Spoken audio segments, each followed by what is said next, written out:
Within every organization or team, there's a clash or a rub between two forces.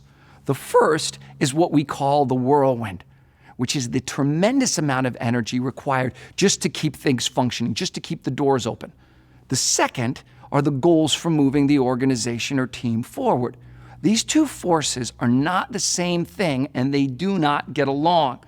They compete for time, energy, and attention. Think about a really critical initiative, a really critical project, something you were really bought into, and it died.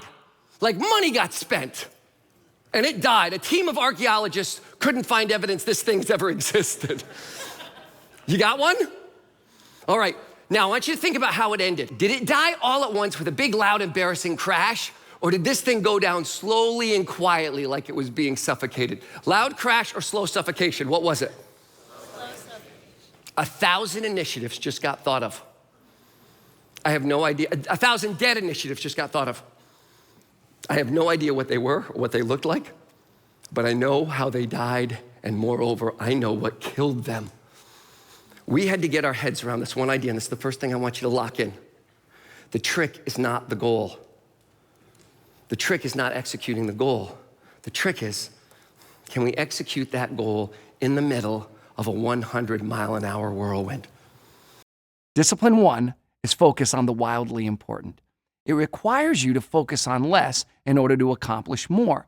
You start by selecting one wildly important goal, or WIG, instead of trying to work on a dozen goals all at once. We're not suggesting you ignore the work necessary to maintain your operation.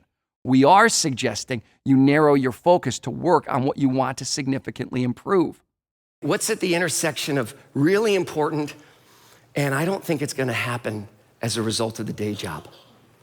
That decision right there is as critical for a leader as any. That distinction is so vital.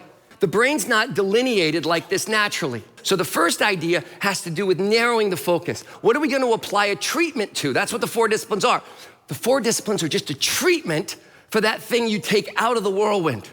When you choose a wildly important goal, you identify the most important objective that won't be achieved unless it gets special attention. In other words, your normal course of business won't make it happen. To define a WIG, identify where you are now, where you want to be, and by when. Said differently, you define a starting line, a finish line, and a deadline. Psychologically, it's very important to have a single measure of success. This is the discipline of focus, and it's the first step to creating a winnable game.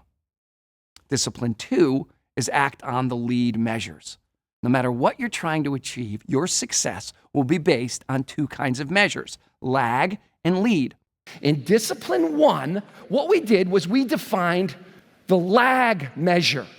Now we're going to move to the lead measures. Lag measures measure the goal. Whatever the goal is, that's your lag measure. In other words, by the time you see it, it's already done. If you feel like luck is playing a role in your life, you're looking at lag measures. Lead measures have 2 characteristics. Lead measures are predictive. That's the part everybody gets, right? The lead predicts the lag.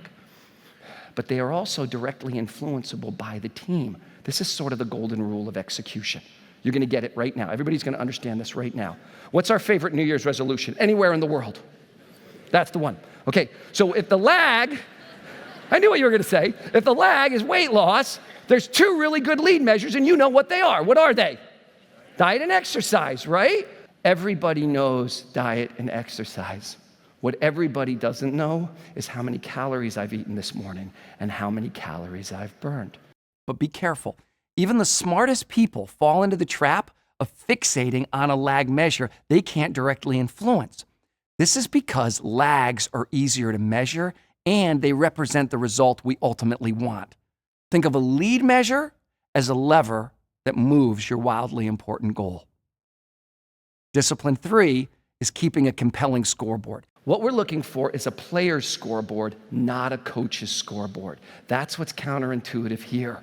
What we're talking about is simple, highly visible to the players, has the right lead and lag measure. That's the game part. If that's dialed in right, if they contributed to that, that drives the process and tells us immediately if we are winning or losing. The lag and lead measures won't have much meaning to the team unless they can see the progress in real time. Bowling through a curtain is not that much fun. Discipline 3 is the discipline of engagement. People perform best when they are emotionally engaged, and the highest level of engagement comes when people know the score, whether they are winning or losing the game. Discipline 4 is how we play that game.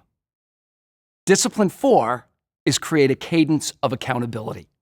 The cadence of accountability is a rhythm of regular and frequent team meetings that focus on the wildly important goal. These meetings happen weekly, sometimes daily. Ideally, they last no more than 20 minutes. In that brief time, team members hold each other accountable for commitments made to move the score. If we've got our scoreboard right here and we're trying to drive pre-interviews and next treatment, our commitment might be something like modify the pre-interview script, or make 3 specific recommendations, or memorize questions from the script, or send thank you notes to 2 new clients. Now, sometimes those yellow blocks are innovative and creative, and sometimes they're basic and very straightforward. They are never urgent. Let's say we put a couple of those yellow blocks in that blue of whirlwind. If I pull one of those yellows out, will it stay white back there? It's gonna turn blue, and it's gonna turn blue fast. As a matter of fact, right, the whirlwind, right, it doesn't even want those yellow blocks in there. Have you ever had an all blue week? You know what I'm talking about? The worst part of an all blue week, right at the very end, is that realization, I didn't get anything done. No child can understand this concept. You have to be a working adult to get this one. You say to your 12-year-old daughter, Tabitha, I killed myself this week. I didn't get anything done. She has no idea what you're talking about. I didn't get anything done either, Dad. But I wasn't working all week. You should have hung out with me. I should have hung out with you. Each team member reports first if they met last week's commitments. Second, if the commitments moved the lead and lag measure on the scoreboard. And finally, which commitments they will make for the upcoming week. I want you to ask yourself this question. Do the people who work for me feel like they are playing a high-stakes, winnable game? Not around every aspect of the business, but around the thing that lives at the intersection.